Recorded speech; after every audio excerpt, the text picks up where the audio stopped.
নতুন রাজনৈতিক দলের নিবন্ধন পাওয়া পর্যন্ত অপেক্ষা করলে এই সরকার নিরপেক্ষ থাকতে পারবে না, এমন মন্তব্য করেছেন বিএনপির স্থায়ী কমিটির সদস্য গয়েশ্বরচন্দ্র রায়।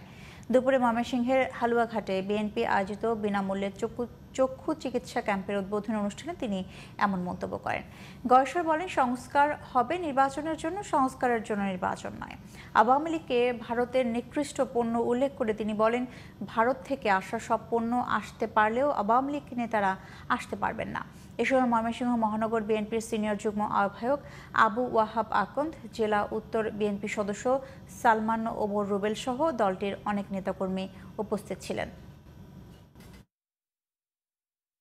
ভারতের সবচেয়ে নিকৃষ্ট পণ্য হল আওয়ামী লীগ, এটা বর্জন করে 5 তারিখে আমি এটা বর্জন করছি। সুতরাং ভারত অনেক কিছু পাঠাতে পারবো, এই মাল পাঠাতে পারবো,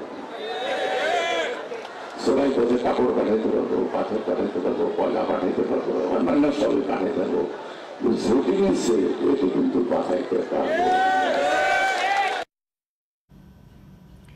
বিএনপির স্থায়ী কমিটির সদস্য